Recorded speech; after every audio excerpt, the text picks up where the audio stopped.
Welcome to the CFL Weekly Pick'em Show on the Gruely Crew Sports Network. We're at week 21, the final week of the CFL season, regular season at least. I'm your co-host, Mike Goodpaster. And right now I want to welcome in my co-host. First up, Brian Schmidt. How you doing, Brian? Doing good. It's getting to be playoff time now. It's going to be exciting. I know. Actually, this year I think it's going to be really exciting since everybody's about the same. And, of course, I want to welcome in our resident legend, not to, turn our back on Brian's legendary status, but Robert Drummond, four-time Grey Cup winner. How you doing, Robert?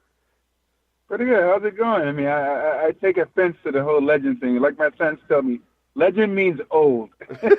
Well, I had somebody on one time, I forget who it was, and I called him a legend, and he said, legend means I'm dead. My son tells me that all the time. Like, Dad, you're a Syracuse legend. That means you're old. I'm like, knock it off. I mean, well, see, the reason you have to be old is it's been a while since Syracuse has had a legendary football player. It's true, but they're ranked. Yeah, they're nationally ranked now, So hey, they've come a long way. If they wouldn't have screwed up that Pitt game, they might be in the top 10 or 15. If they didn't screw up that Clemson game, they would be in the top 15 also. You got to crawl before you can walk. So every step you take in life is about a lesson. So that's how I approach it. So they're doing okay. All right, and I think Randy Ambrose may have learned a lesson this week as he had to take the time to apologize. I'm sure you guys saw it. They had a flag. Zach Collaros gets high, or no flag. Zach Collaros is hit high. They let him continue for a couple plays until the Rough Riders medical staff brings him off. They're supposed to have spotters here to keep an eye on the players. And from no flag to the spotter not stepping in to pull him out of the game, I mean, this is a cluster all the way around, Robert. Bad, very, very, very bad situation. I mean, with all the CTE drama and concussions and players, committing suicide, things of that nature, this is a bad situation. It's not a good look for the game of football, and I mean, I don't know what to say. Yeah, and Brian, BC Lions defensive end Odell Willis is the guy who got the hit on him. He received a maximum fine, but he's not even suspended for a game here. I mean, do you think this is a fair punishment? Yeah, I think suspended for a game is something that I'm surprised wasn't put on the table, first of all. To call this a cluster, I mean, it's probably being gentle. Well, if I could have finished what I wanted to say after cluster, then it wouldn't have been gentle, but I can't say that. Yeah, but it was bad on all levels. And and maybe I'm missing something, so you guys help me with this. But one thing that, of all the cluster in this, why did it take Saskatchewan's medical staff 2 or 3 plays to take him out? I mean, if the spotter didn't do it, you would think his own medical staff would have gone, oh, you know what? He's down on one knee, has a history of concussions, just got his head ripped off. Maybe we should take him out now. Well, am I missing something with that? I mean, no, we watched it happen in the NFL with a Cleveland Browns quarterback. I don't remember who it was, but it wasn't too long ago, where he gets knocked out on national TV, staggered all over the place, and he comes back in the game.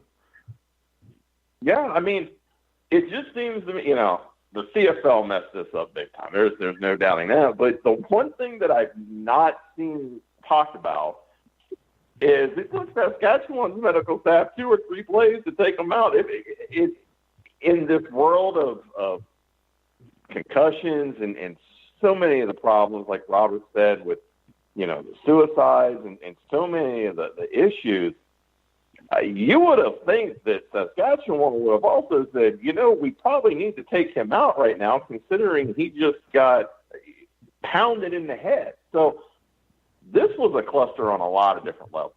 Yeah, and my concern here, Robert, is I think the rule should be this.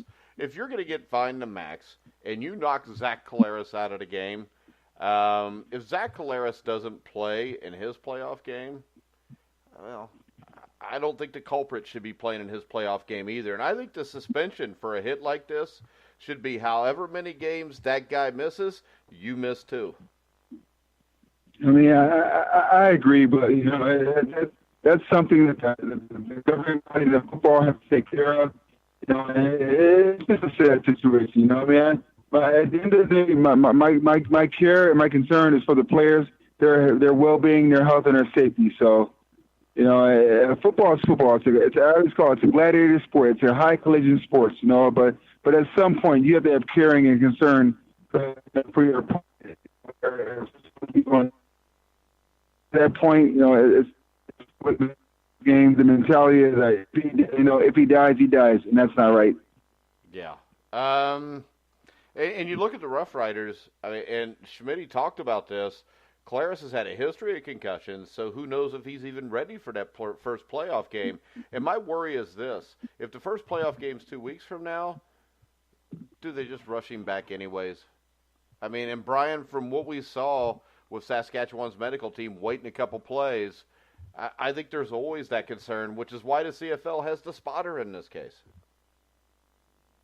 Yeah, and that would be my first thought. My first concern is rushing him back. You cannot look, ankle sprains, knees. There's so many things you can play with and take a chance with and do different things. Head injuries, concussions is absolutely the one thing that should not be messed with. And my concern would be that they would allow him to rush back, because as players, you want to, he's going to want to get back out there tomorrow. There has to be somebody that says you're not going out there until your head is 100%. And, who knows if that'll happen. All right, so let's talk about the game a little bit. The Saskatchewan Roughriders won their second straight game as their defense put on a dominant display to silence the Lions, 35-16. The Lions had been hot coming into this game. I think overall this was a great performance by Saskatchewan. And, Robert, I think this is why, if Collaros is healthy, I think they're the team to beat. Oof. You know what? Saskatchewan is a team right now that just shows that they're ready and they're playoff prime, if I can say. They put themselves in a position to show other teams that they're ready for the playoffs, and it's a new season now. The first half of the season is over. It's playoff time now. It's win or go home, and I think Saskatchewan has put themselves in a position to show the rest of the teams in the CFL that they're ready for the playoffs.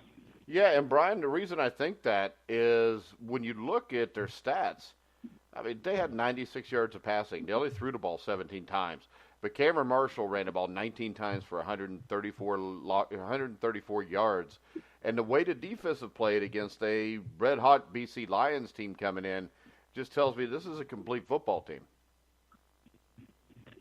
Yeah, and you want to be playing your best football right now as you get to the playoffs, and they did it in every phase of the game, and the running game was outstanding. Defensively, just really, stifling defense.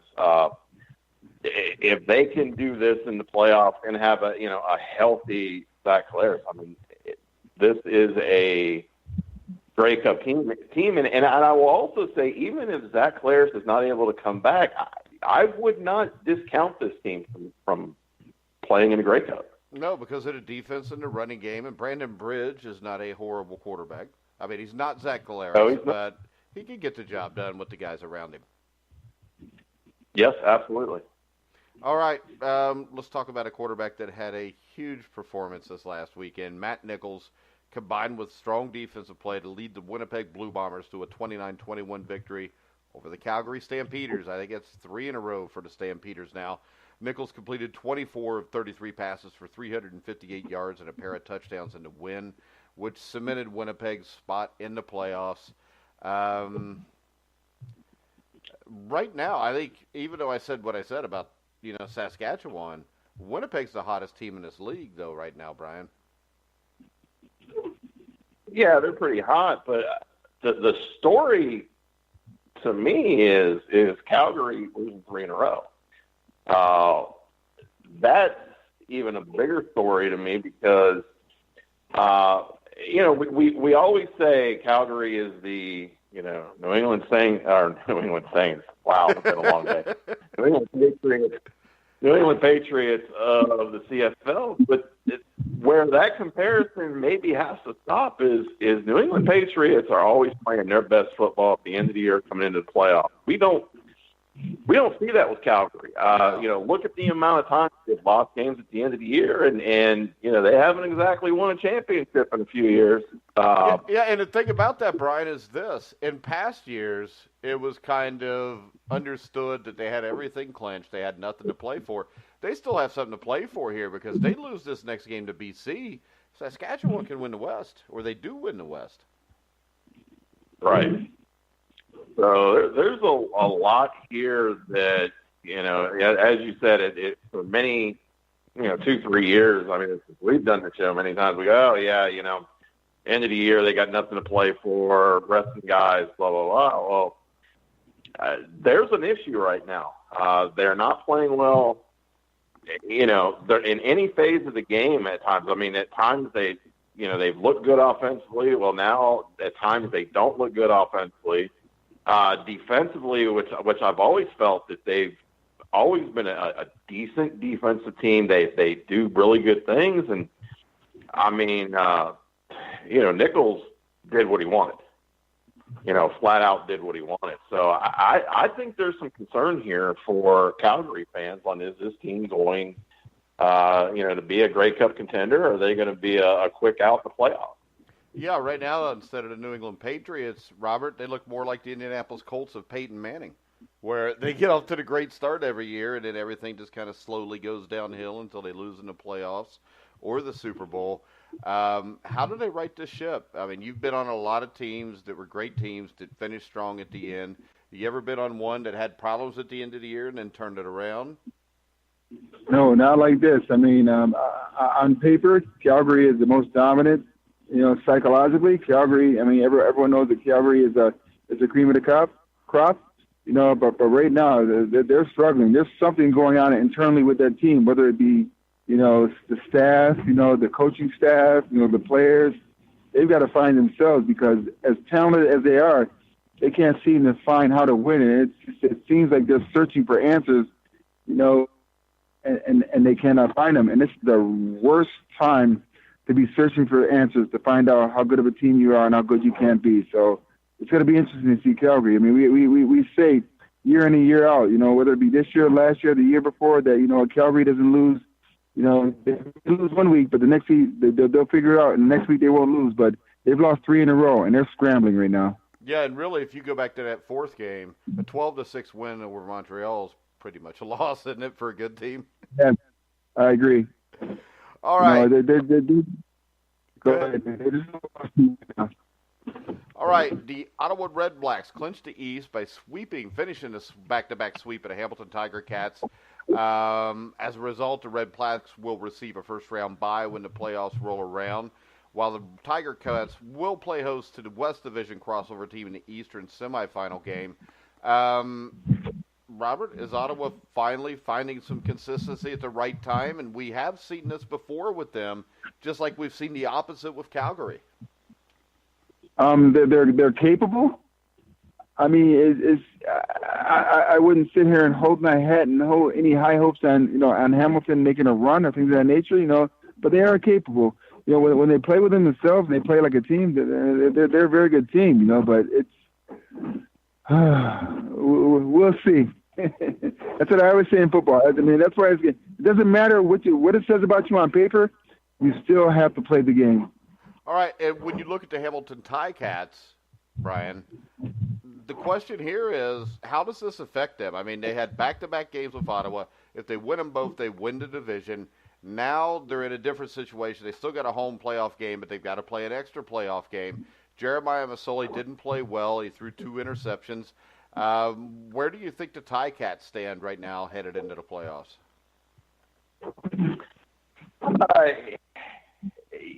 The biggest thing is to get there, but ideally, losing 2 games in a row right now doesn't help you. I mean, I know they have Montreal this week, which, I mean, that should be a win.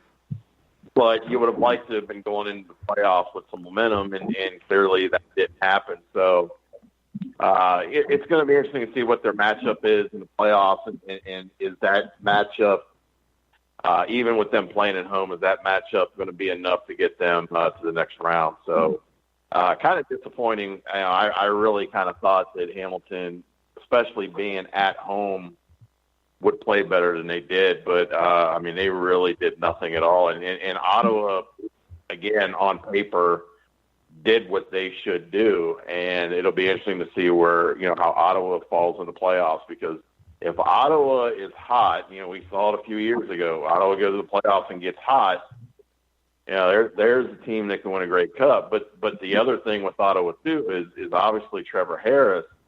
Trevor Harris has really never done it in the playoffs. He's either been injured or not had success. So there's going to be some pressure on him as well. You there, Brian? Yeah, can you hear me? All right. Yeah, you just cut out. All right, now I'm not going to ask any questions about the playoffs in this next game, as rookie running back William Stanback racked up 112 all-purpose yards, along with his first and second career touchdowns in Montreal Alouettes' 40-10 victory over the Toronto Argonauts, while veteran defensive end John Bowman electrified the Alouette faithful one final time with a late-game defensive touchdown. Do you think, Brian, from watching this Montreal team, that they have improved during the season at all as a team? Or do you think this is, put it like this, is this a huge reclamation project? Or is it something that they can get turned around here over the next year? Anything's possible, but I think it's a much bigger project. I do think they have improved a little bit, very little bit. Couldn't have got worse. But they're not a team that I think is going to be challenged for a Grey Cup, and over the next few years. No, and that brings us to the Toronto Argonauts, Robert. This was basically a mail-it-in game. I think there has to be concerns that Toronto's more than just Ricky Ray returning, making them a good team again. All right. They're a train wreck right now.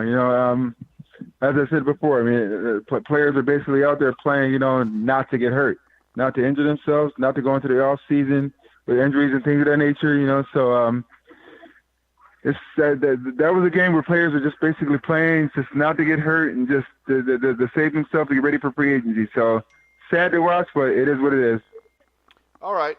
Next up, the Toronto we're going to pick the Week 21 games. And this is always difficult this time of year because you don't know who's playing how much, especially on a Wednesday. But the Toronto Argonauts will travel to Ottawa to take on the Red Blacks. I think you got to pick Ottawa here, even if nobody shows up for Ottawa to play, because Toronto didn't show up at all last week anyways, Robert. No, I definitely got to go Ottawa this game. They're playing for something now. This is this is establishing yourself for the playoff time. Ottawa's just a better team. The thing that scares me about this is that what Ottawa team's going to show up. I hope it's a playoff. The team from 2 years ago that won the Grey Cup. But so we'll see. Well, if it's the Toronto team that shows up from last week, I don't think it'll matter because Ottawa will win either way. Trust me, those players have checked out. They have checked out. They're ready to go home. This is a game where Brian could convince me probably he could play quarterback and beat Toronto if he had an Ottawa around him. Brian? Correct. I know you agree with my assessment there, but do you think Trevor Harris will beat Toronto?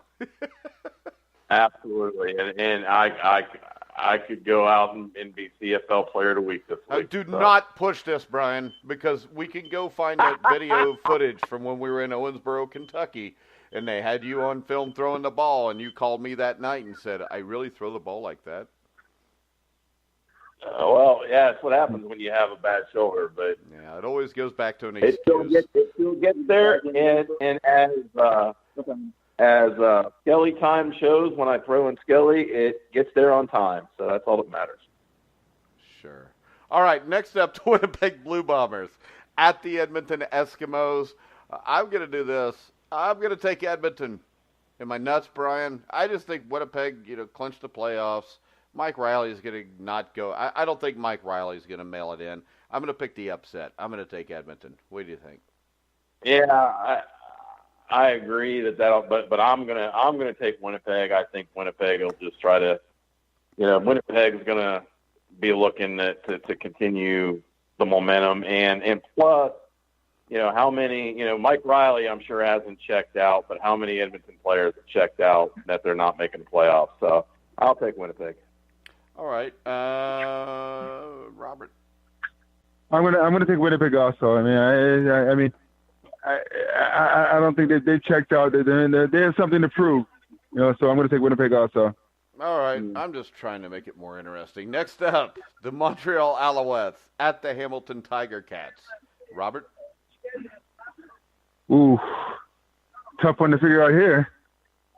Robert is obviously being sarcastic. But go ahead, Nah, let's because just say. There's somebody sitting in Canada going, what? I'll put it this way: not Montreal. Because somebody's screaming, "Mom, Robert Drummond's crazy." not Montreal. I'll just say that it's just. At some point, it's sad to watch. As a former football player, as someone who who understands the game and just understands organizations, things of that nature.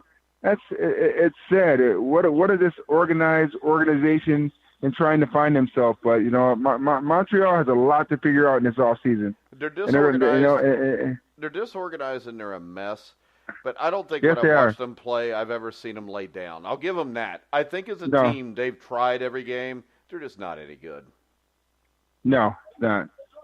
But Brian, do you want to go ahead and jump on the Alouette train? No, I'll go with Hamilton. I'd have to. Sissy. I'd have to be drunk on drugs to go with Montreal. Okay, so you're not? Is that what you're saying? No, I'm not. I'm good today. All right. Next up, the Calgary Stampeders at the BC Lions. Brian, what do you think? Do they lose 4 in a row? Yeah, I'm going with BC. I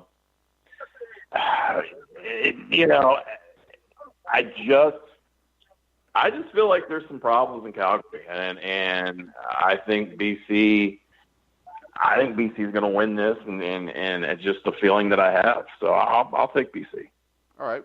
I'm going to go with Calgary for the simple fact that Calgary is playing for something here. They have to win this game to win the division. I think they'll do just enough to win the game. Robert, what do you think? I'm going with BC also. I just think that Calgary's reeling right now. And they're struggling right now. So I'm definitely gonna go with BC. All right. So now I feel bad because everybody's picking against me twice. But I really believe Calgary will beat BC. The Winnipeg Edmonton thing, I was just kind of pulling out of my ass. All right, guys.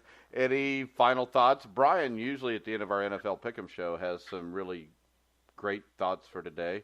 So, Brian, take it away.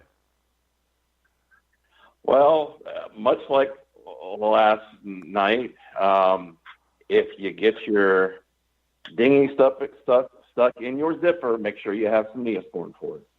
Okay. Robert, I have now given great advice to different places, North America and Canada. Everybody's good. 2 separate countries. All right, Robert. Final thoughts. That's a pretty easy one to follow too. I just say football. At the end of the day, I hope all these players be safe. They take care of themselves. That's all I truly care about. The game is a game. We have fun playing it, but at the end of the day, you want to live your life and just be safe. So I just want these guys to have fun and make the best team win. Yeah. And I think it would be great that the CFL owners and the CFL League Commissioner and the NFL owners and the NFL League Commissioners would realize the reason that their sports are so popular, draw the crowds they do, and make the money they do is because of the players, nothing else. And they need to take care of the players. They need to take care of the players at the end of the day. Unfortunately, both leagues fall short on that. And I don't think it could have been explained any better than by watching the Saskatchewan-BC game this past weekend. All right, guys, we're going to wrap it up. We will be back next Wednesday with a playoff preview. So everything matters, and we won't have to pick Toronto or Montreal games anymore, which is a great thing. That is a great thing. Yes. Remember, you can hear us on Spotify, iHeartRadio, iTunes, TuneIn, Spreaker, Stitcher. Wherever you find sports podcasts, you'll find The Grueling Truth. So for Robert Drummond, Brian Schmidt, I'm Mike Goodpaster. You've been listening to The Grueling Truth, where the legends speak.